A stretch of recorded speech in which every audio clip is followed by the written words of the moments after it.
Okay. And it appears the recording is now ready to go. So we'll go ahead and get things started.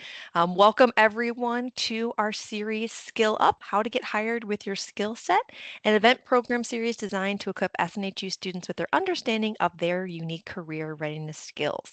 My name is Alyssa Laskowski, and I'm a career engagement partner with the SNHU Career Services team.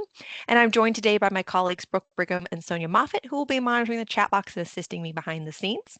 I'm also joined by two of our associate deans from liberal arts and social sciences programs, Dr. Christopher Lee and Dr. Hector Garcia, who will be introducing themselves later on today, and also have our wonderful employer representative from Northlight AI, Mr. Andrew Mitchell, who again will be introducing himself later on as well.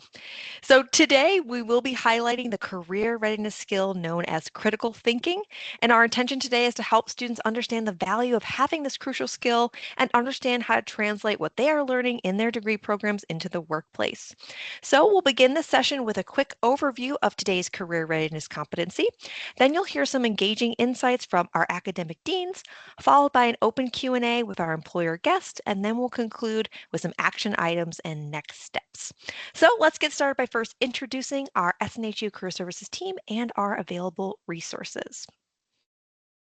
So individuals with accessibility needs requiring accommodations may reach out to the several offices listed here on the screen. So online students, you can reach out to OAC at snhu.edu or call 866-305-9430. If you're a campus student, you can reach out to CAC at snhu.edu or call 603-644-3118. If you're staff or faculty here at SNHU, you can email hr@snhu.edu. And a request for live captioning or live ASL interpreting requires at least 3 weeks advance notice. So current online SNHU students and alumni are encouraged to connect with our dedicated SNHU Career Services team for career guidance and support anytime. You can follow us on our social media platforms or view our central virtual career center known as Career 360. On our virtual career site, Career 360, you'll be able to browse and explore our career readiness page.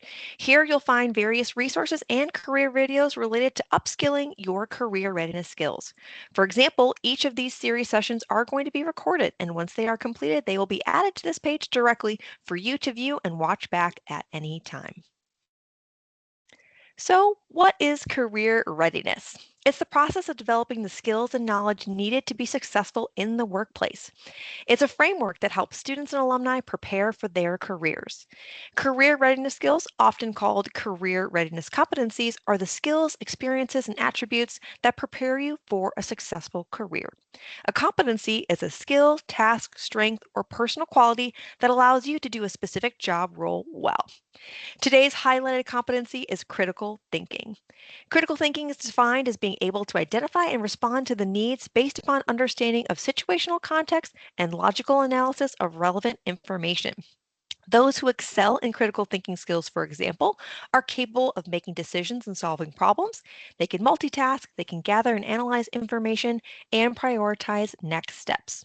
So let's explore this important skill and competency even further. And so now I will turn it over to our deans, Dr. Hector Garcia and Dr. Chris Lee.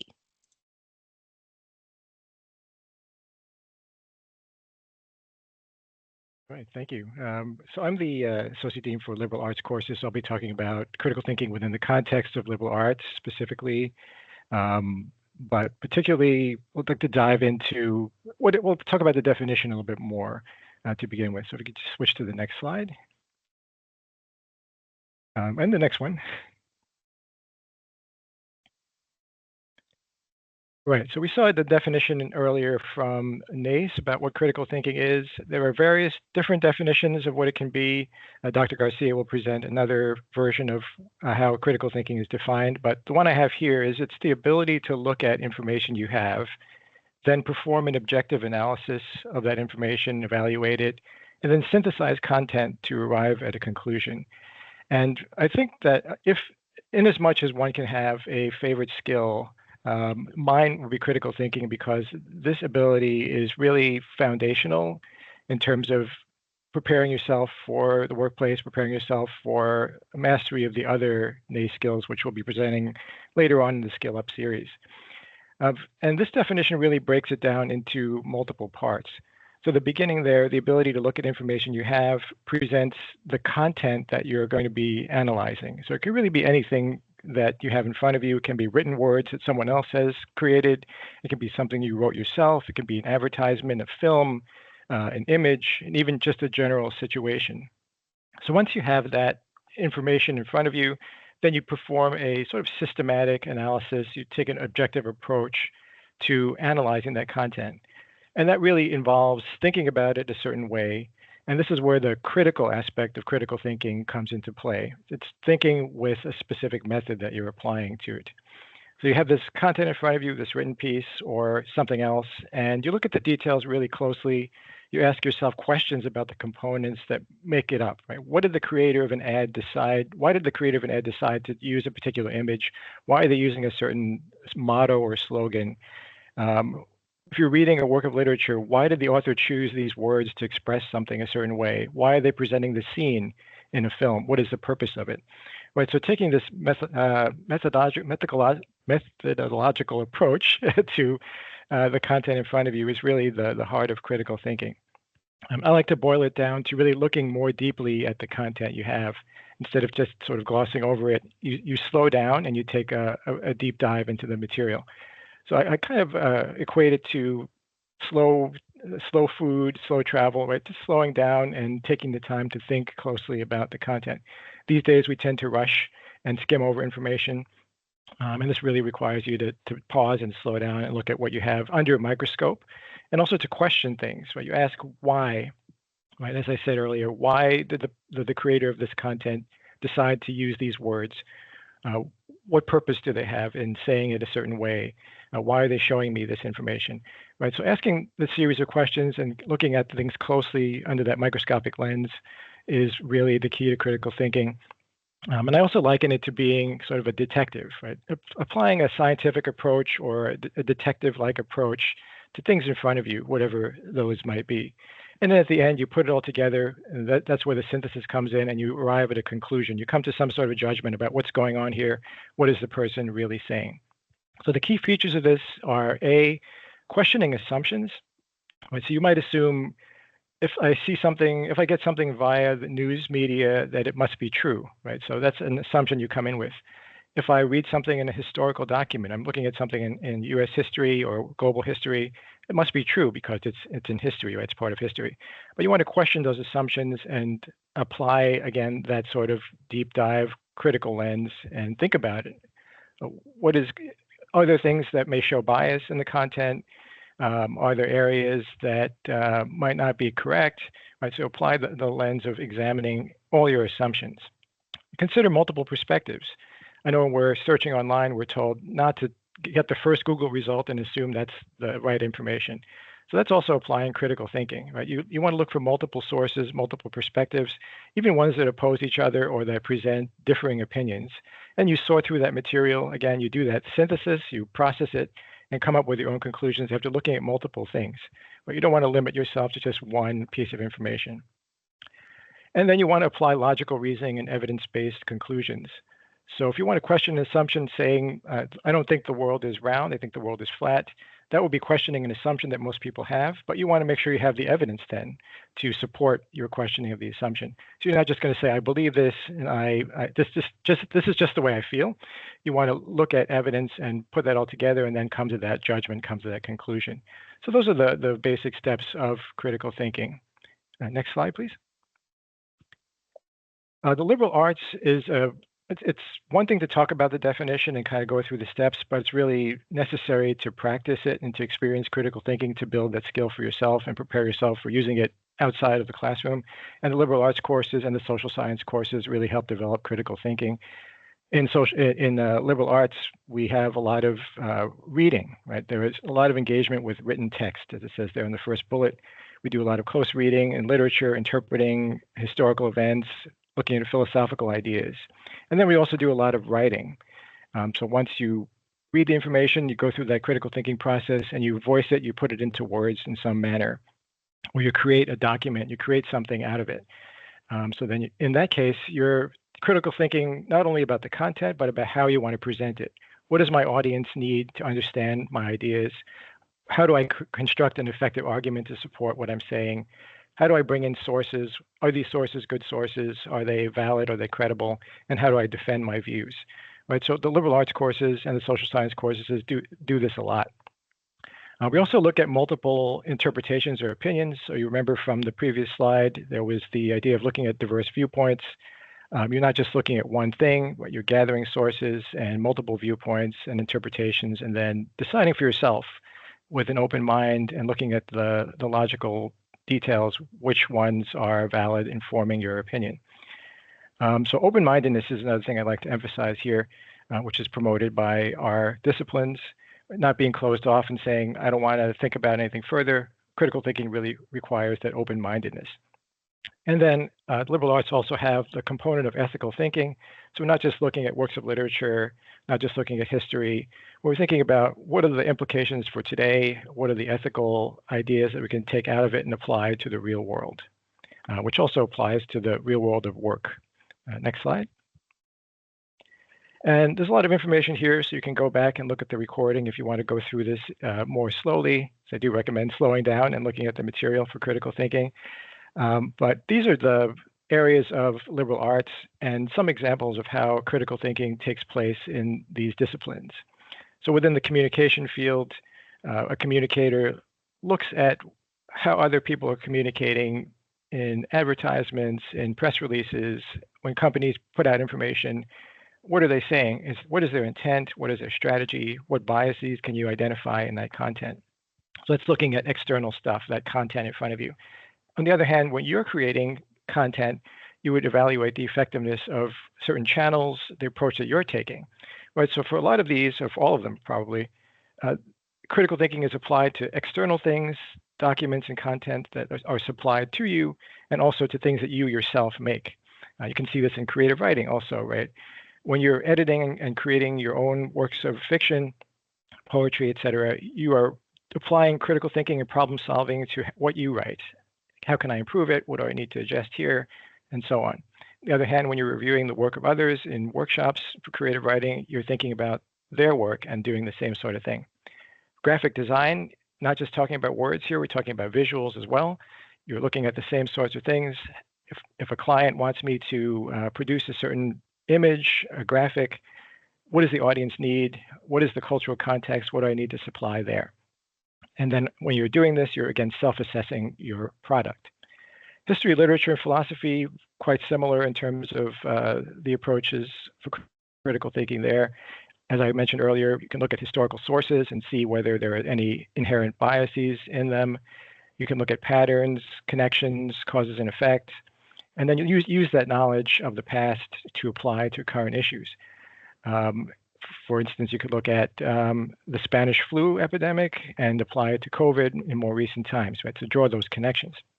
Literature, my area, looking at reading texts, but not just reading it to enjoy, but reading it to also dive into the meaning and interpret things in the content, and understand how particular authors are expressing themselves in a broader sense. In philosophy, you can look at arguments that people are making and identify any flaws or inconsistencies in them, and then draw your own conclusions and again apply them to contemporary aspects. Next slide. And all of this matters, because the things you learn in social science or liberal arts can be applied to other courses. Critical thinking is not limited to just our areas. They can be used in other academic settings. And then outside of this, in the workplace, if your manager tells you to write up a particular argument to do something, you're going to apply critical thinking the same way that you did in the classroom. If you're looking at content that someone else has created and you're analyzing it, you're again applying a critical thinking lens in the workplace. And it's useful for life as well. Like, as I said earlier, if you're getting sort of political discourse, if you're getting information from the news media, if you're surfing the web, all the information out there contains biases, contains false information, and you can use your critical thinking skills to apply. You can apply your critical thinking skills to this, so it's really useful in the classroom, in the workplace, and in life in general. And Dr. Garcia will talk more about these areas. All right. Thank you very much, Chris. And thank you to Career Services and our employer who's here today and is going to be able to answer a lot of questions for you. I see a lot of good chatter over here in the chat box. So, as we start to talk about critical thinking in the social sciences, remember, social, right?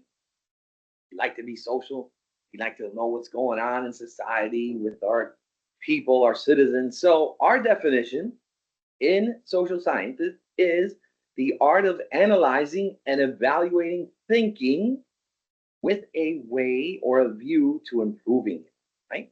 So, how do we analyze what we're thinking about and how can we improve it so we can be better? So, to do that, we're going to do some analysis, we're going to do some problem solving, we're also going to use evidence based reasoning, right? That's what we want to do. So, in the chat box, tell me when would be a time that you would have to use critical thinking in the workplace that you plan on being or currently are working in?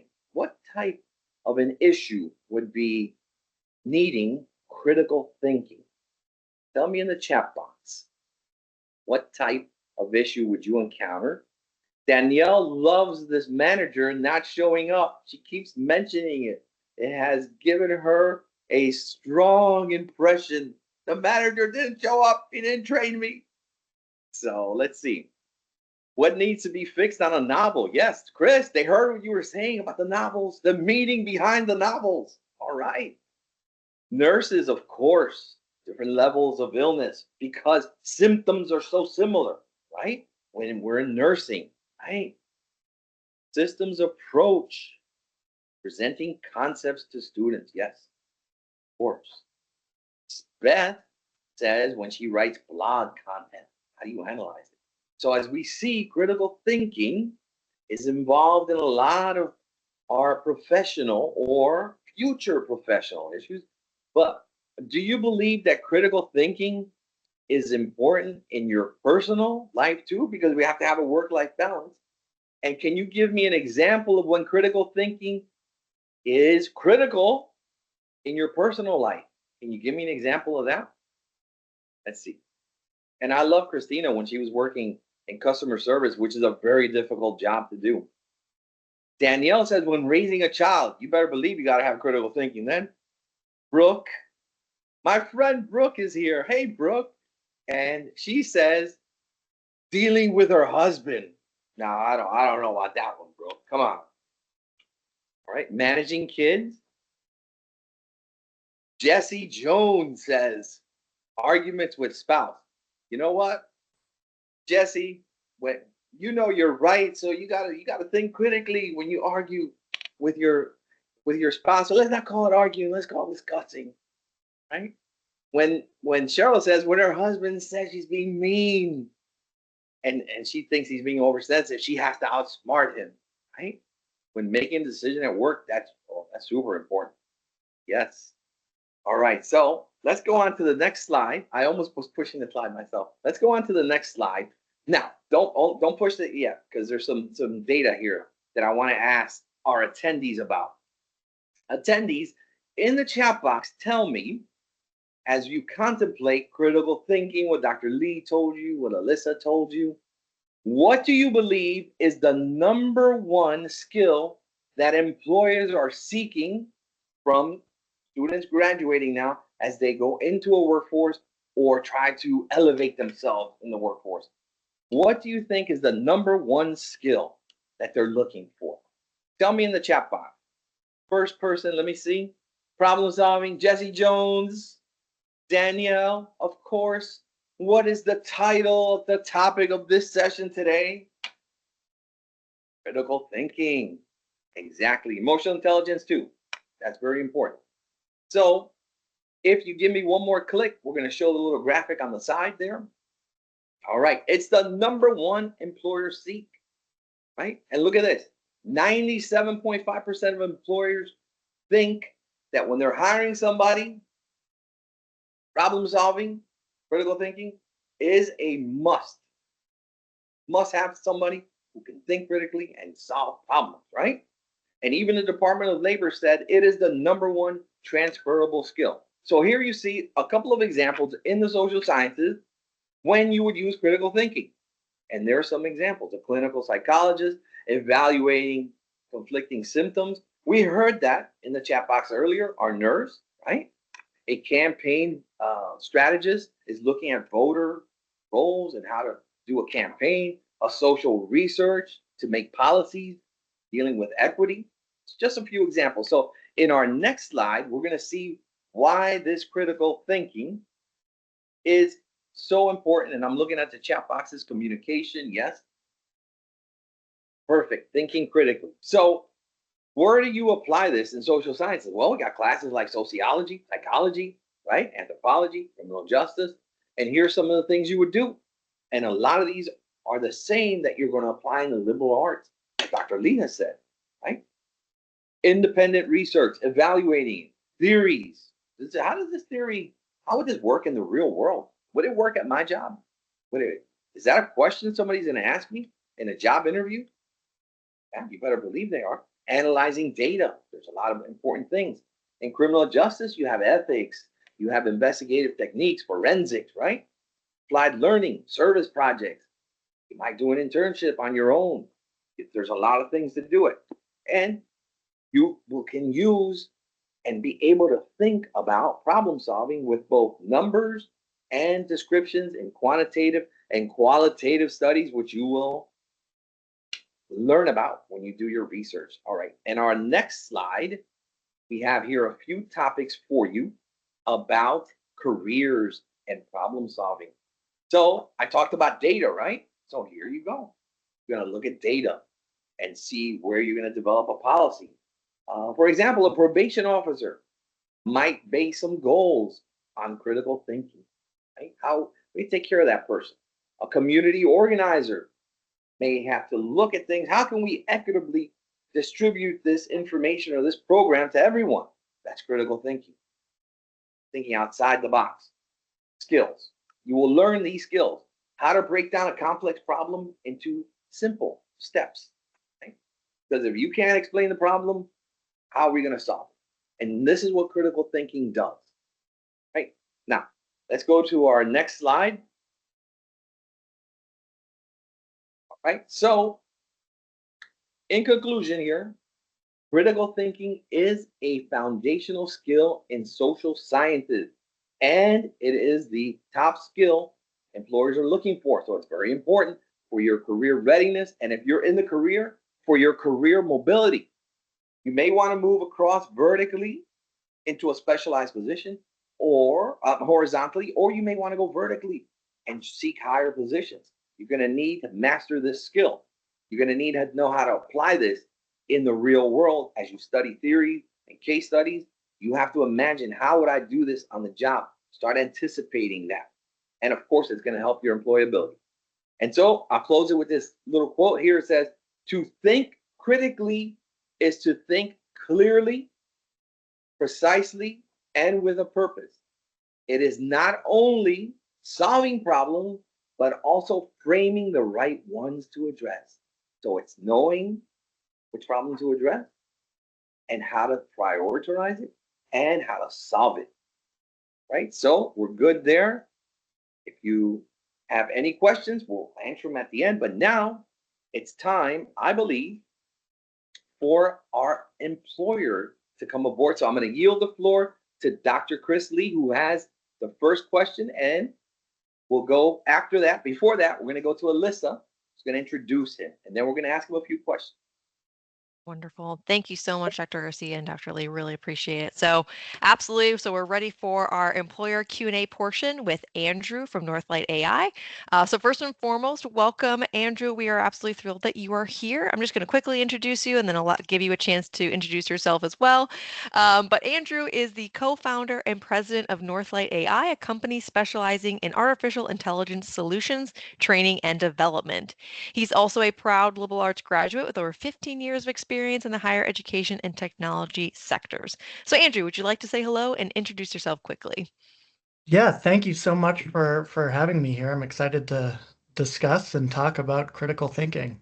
I should mention too, feel free to connect with me after this on LinkedIn if you want to talk, or always happy to talk outside of these sessions as well. So, Thank you, Andrew. Appreciate that. So before we move into the Q&A, we are just going to watch a quick video of the importance of critical thinking in the workplace. So I'm going to go ahead and play that video for us now.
Wonderful. Thank you, Andrew, for that amazing insight and video. So without further ado, it's time for our deans to begin our Q&A portion of today's presentation. So Dr. Lee, I will turn it over to you to ask the first question here on the screen for Andrew. Thank you. So, as a CEO, how do you assess a candidate's critical thinking skills during the hiring process? How does a company do that? that's a great question. I think I used to have more of a prescriptive sort of outlook on how I did that, where maybe I had some questions in mind that were designed to see how people think through tasks and think through, hypothetical roles. But I think one thing I've learned is that people are so different, and you almost have to start thinking critically about how you're assessing people critically. Um, and as a quick example, probably the toughest lesson I learned, and this was actually when I was teaching an English course, is I had a student who just didn't like my class. Everybody else seemed to like it, and this student just didn't like it. They were quiet, they didn't engage. And as an instructor, I was young and I take it personally, and I think, what can I do? I got to convince this person to engage in this course. What's going on? Um, and it really frustrated me. Well, long story short, what I discovered at the end of the class is that this person, his mother had brain cancer. He was working 18 hours a day, truly 18 hours a day. He was sleeping in my class because he was just not ready for school. He was so burnt out and so exhausted. And that was a really eye-opening thing for me, because what I saw as a student just sort of sitting there not interested was actually more of a failure on my part to engage and communicate. So that's sort of my long-winded way of saying, Dr. Lee, that I like to get a feel for both the emotional intelligence piece, but also recognize that people have different strengths and skills. And um, ultimately, at the end of the day, I'm just looking for some sort of curiosity, an intellectual curiosity beyond just here's my rehearsed lines, here's my work, et cetera, et cetera. I want to find somebody who wants to scratch and dig a little bit deeper. Thank you. I think that's a great example of what you said in your video, also of how critical thinking makes us more empathetic, better people in the workplace, and also just in general as human beings. Thank you for that. All right, thank you very much, Andrew. So question number 2, how do critical thinking skills affect problem solving and decision making within your organization? Because you have a very unique organization, it is in terms of AI. How does that intersect? Yeah, so I think especially with AI and especially with automation, a lot of that sort of I guess algorithmic thinking, right? Of there's one path forward, one strategy forward to get to an end result. That's kind of going away. A lot of those automations are replacing that in some way. So they're doing a lot of the sort of one size fits all type tasks pretty well. And we're shifting more towards heuristic thinking, which is relying on instinct and emotional intelligence and experience. And so I think a big part for me is sitting down and having conversations. At the end of the day, there needs to be a decision maker. Not everybody's going to agree on everything, but it's really important to just sit down and discuss candidly and openly the challenges that the organization's facing, and also the challenges that individuals are facing, because sometimes we forget about that piece too. So for me, I'm really reliant on my team for their own critical thinking and for their own insights. They're often much more involved in a project or in conversations or in a client work than I am. And so I have to make sure that my sort of gut instinct to make a decision or to move forward doesn't interfere with what the evidence is actually showing us. But again, I think that critical thinking piece, that's why I think it's so important, is as we have AI and we have all this automation, we're really going to rely on people who can navigate ambiguity a little bit more. And that's what critical thinking is so good for.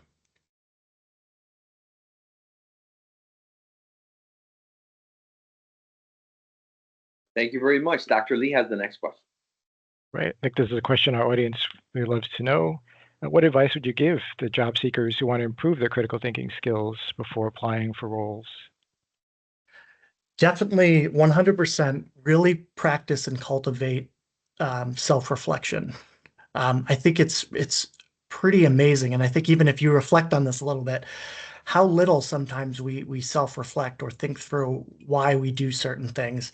A classic example is my wife and I, suddenly I had this really passionate opinion about pineapple on pizza. Now, I don't really know anything about pineapple or pizza or the reason for that. Why am I getting so invested emotionally in this sort of this discussion about pineapple on pizza? So we're weird. People are weird. They have strange idiosyncrasies. They make strange decisions. We often think we know much more than we do, and this isn't a bad thing. It's just human nature.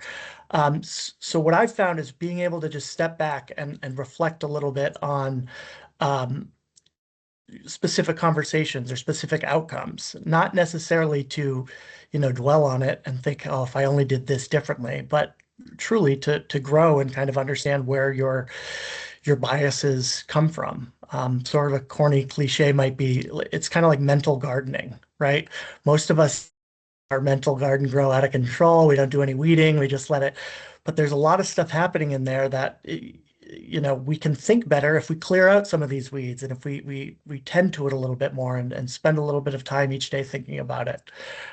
So I would say anybody, the smartest people I know, and I don't mean this in like an intelligent quotient way, the smartest people I know have got self-awareness and they have emotional intelligence, and that's usually through some form of being willing to self-reflect and just think through their own thoughts.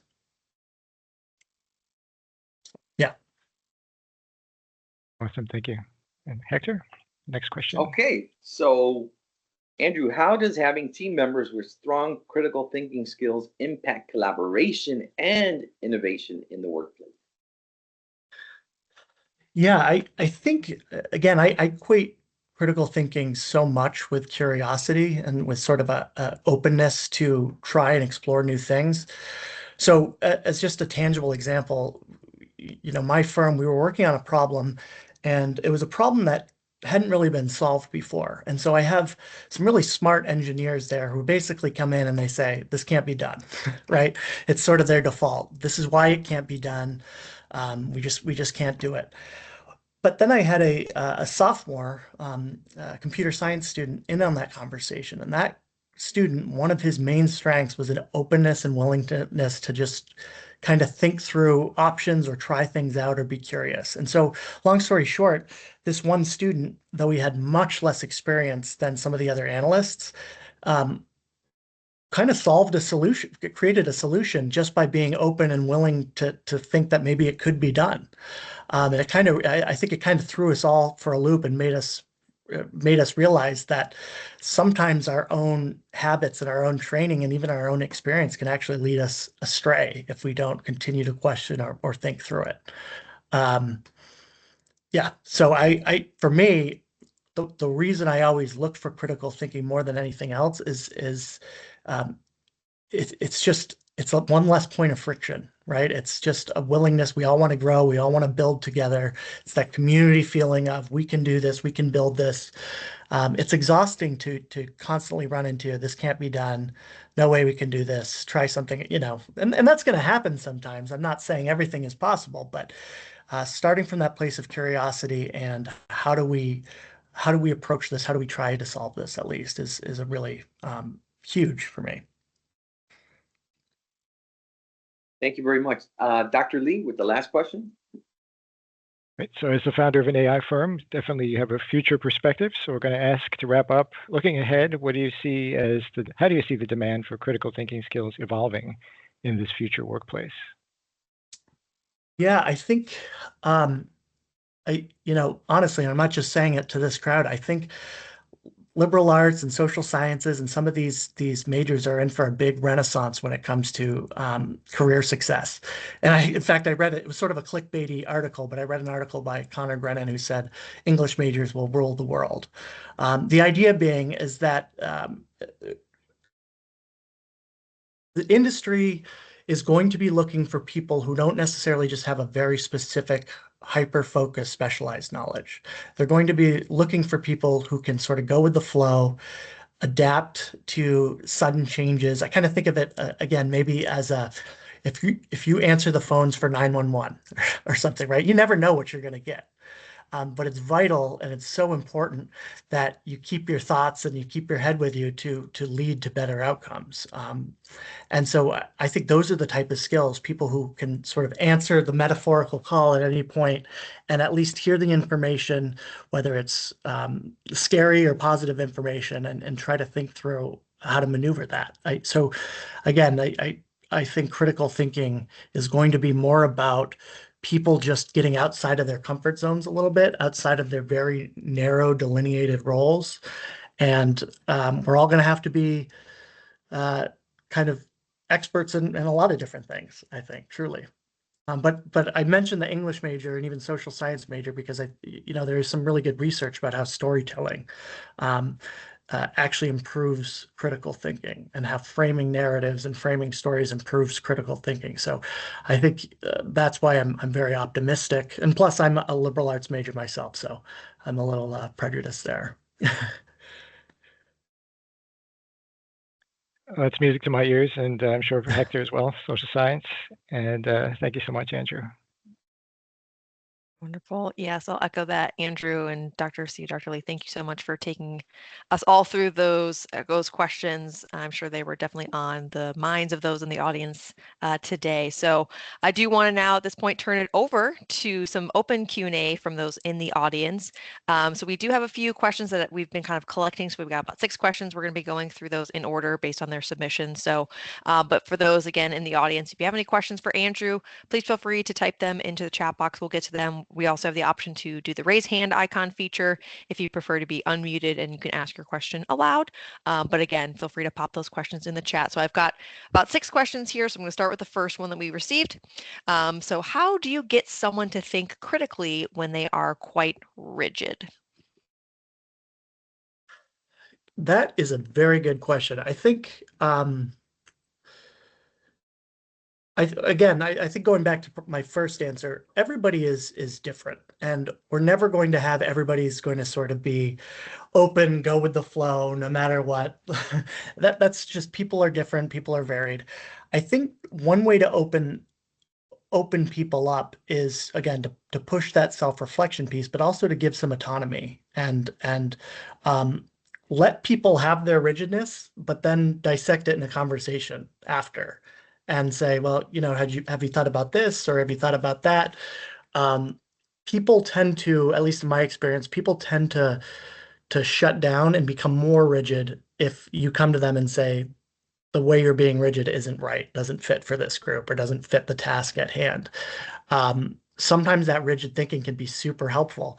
In fact, I'm glad our accountants are very rigid and they're thinking and there's no gray area. So I think again, I think it's remembering that people are different and sort of maybe little tiny breadcrumb experiments to start. Have you tried this? Would you like to learn a new tool? That's one thing that we go back to a lot with our interns and with our students is why don't you become a subject matter expert in just this tool? None of us know anything about it, right? But I want you to become the subject matter expert and then sort of teach us about it. And that will sometimes open the ability up a little bit, I think. Thank you, Andrew. That's really great insight. Question number 2 was, how can I describe my critical thinking competencies or skills on my resume or my cover letter? Great question. I think my friend Jason Alexander, he runs a technical recruiting firm, but he said one thing that's always stuck with me because we had a student who said exactly that. How do I articulate my critical thinking for perhaps it might be an entry level position that it's really hard to pretend that that's what you want to do for the rest of your life. Like I really want to be a sophomore business development rep at this insurance agency. So Jason said to rethink it, reframe it as a passion for solving problems. At the end of the day, no matter what role you're in, whether you're right out of college or your more senior advanced role, if you are interested in solving problems and using your skill set to solve problems, um, that that transcends any particular specific role or use case. I mean, there's not enough problem solvers out there, so really, I would say, for me, what always works well is when I see somebody talk about why they're interested in solving this type of problem. It may not be sort of the boring business level problem, but it might be a bigger problem like customer engagement or outreach or building a coalition of partners. Yeah, problem solving in general. I think you can't go wrong with that. Perfect. Thank you, Andrew. And in your opinion, for question number 3, how would you define what transferable skills are, and how would you talk about them as a job seeker? If I'm being totally candid, um, I'm starting. I don't know if I know that answer. If I'm being totally honest, because it's changed so much. Of course, I think there's some very foundational Hmm. transferable skills. Um, uh, Critical thinking is a big piece of it. Emotional intelligence. To me, you can't have critical thinking without emotional intelligence. If you don't know how your actions or your behavior are affecting other people within your organization, everything else falls flat. So, emotional intelligence, critical thinking, but a lot of those transferable skills, I mean, if you told me 5 years ago that, for example, that programming or Python would be now 90% done through algorithms or through bots, I would have never believed you. I would have thought, well, no, Python's the skill that no matter what, and it is still an important skill. I'm not trying to denegate that, but I think we're in a big period of trying to figure this out and trying to figure out what skills are transferable. And so I think getting a better sense of who we are, what our strengths are, and just being willing to sort of grow or change within a new Mm, organization.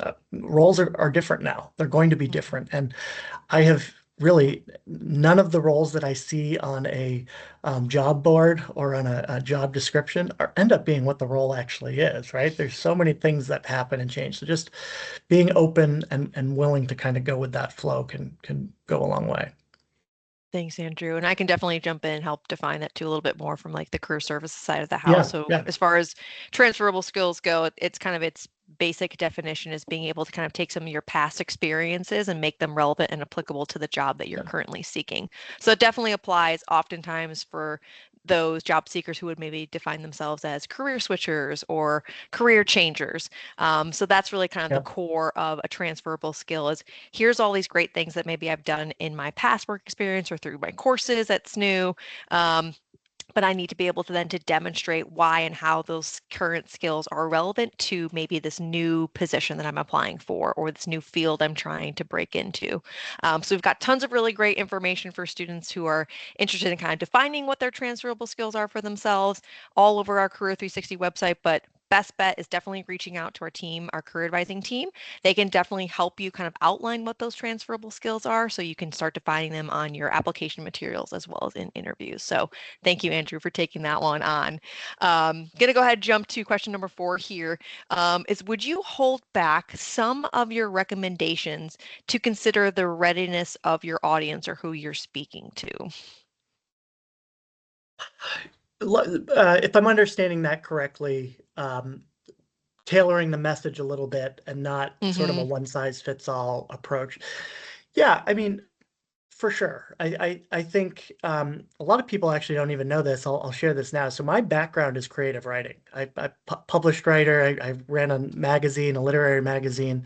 My passion is really writing and literature. And when I was in high school, I had a teacher who I remember I submitted a story and the teacher underlined one part of the story. And the teacher wrote, this is as good as anything I've read in fiction. There's just one sentence. Now, what he didn't say was the rest of the story needs a lot of work. There's a lot of problems. He focused on that sort of one piece, understanding that where I was as a student at the time, as a writer, as an artist, was needing to see where I was doing well. It wasn't just about the story doesn't work. So he knew, right? He knew full well that story was not going to be published. It wasn't going to be some award-winning big story.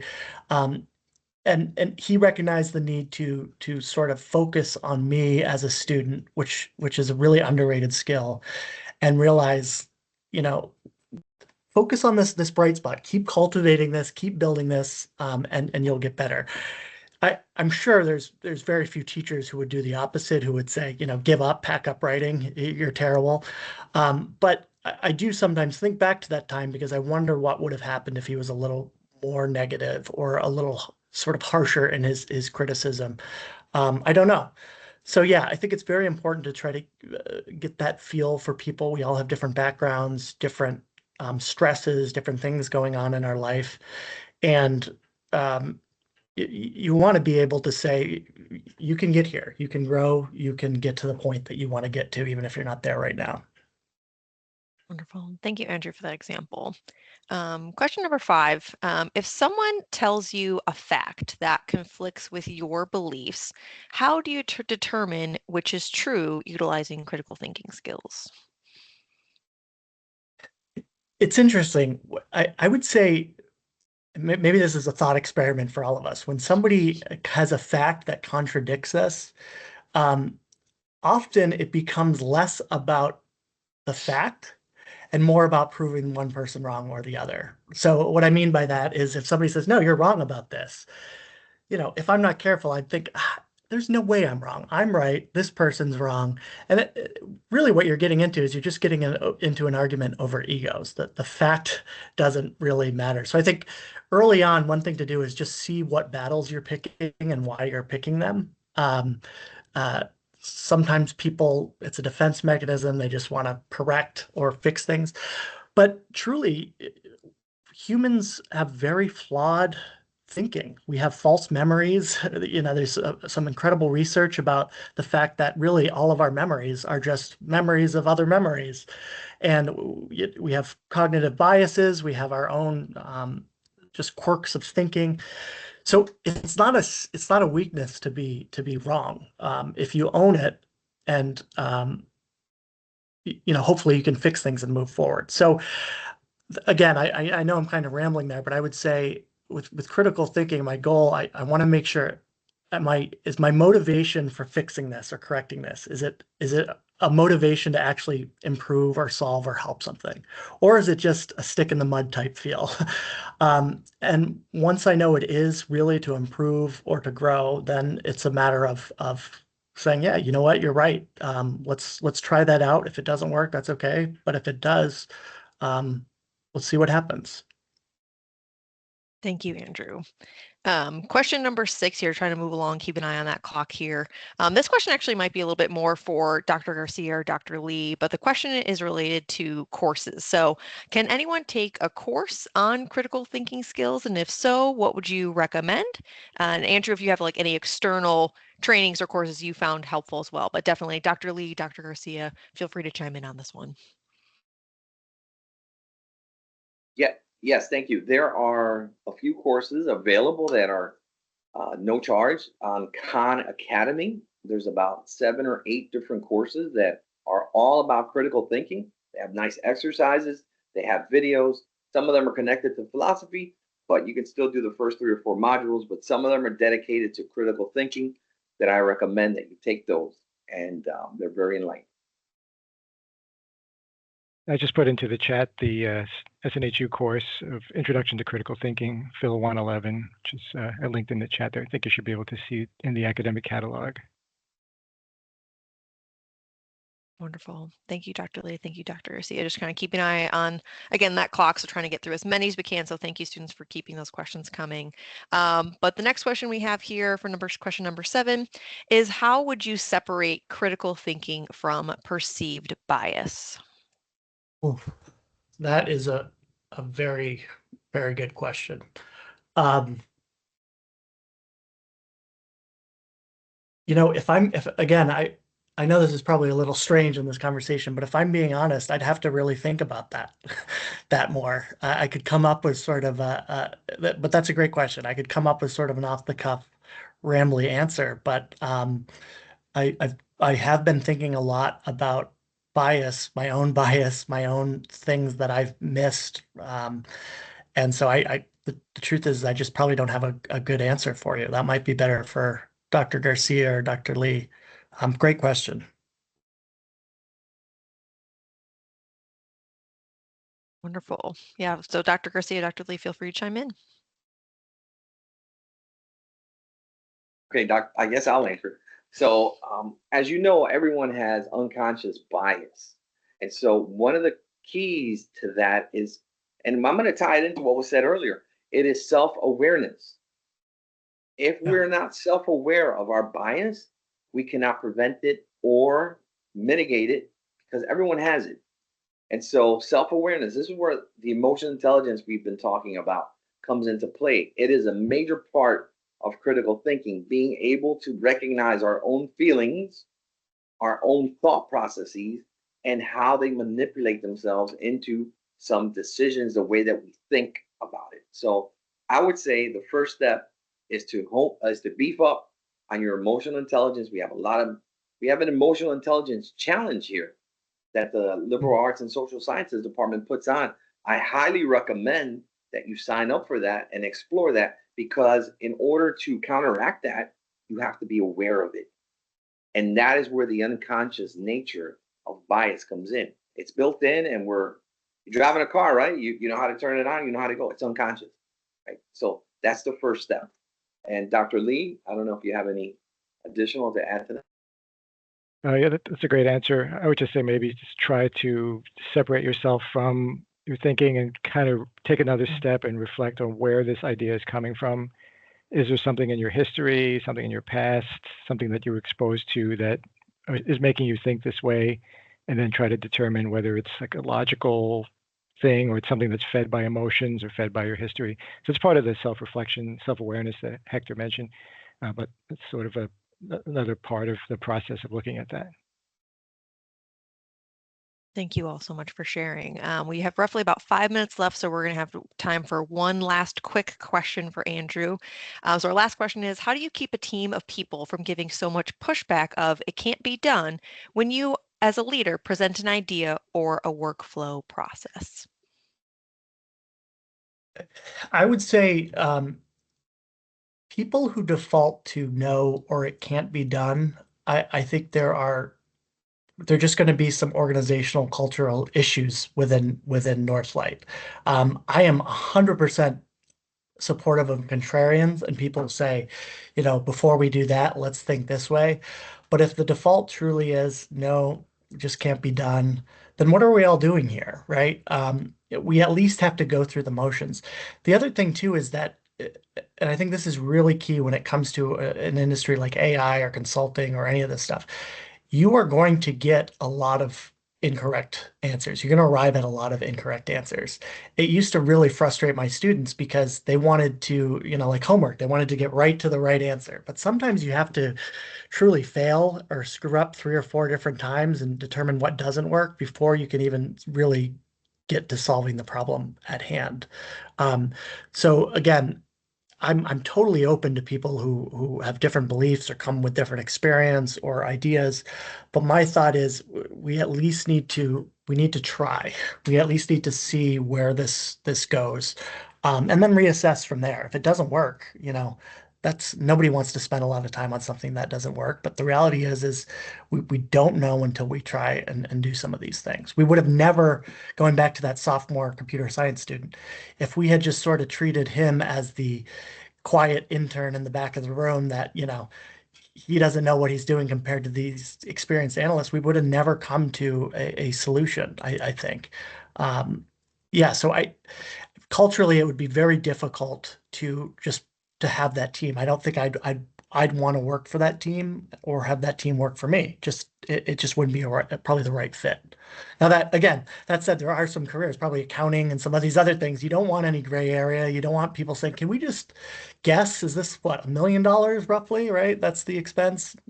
No, but for what we're talking about, critical thinking and some of this stuff, I think you got to be open to it.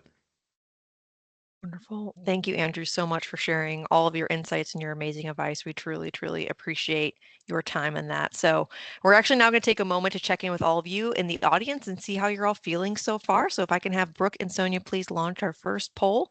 So you can view the poll prompt that will appear here on the screen. You can simply just type right into your response or you can type into the chat box. We'd love to hear directly from all of you. So go ahead, take your time. We'll go ahead and fill that in. We'd love to hear, in one word, how do you feel about critical thinking after today's session? So go ahead and submit that response right there on the screen, or you can also add it right into the chat box before we close out for today.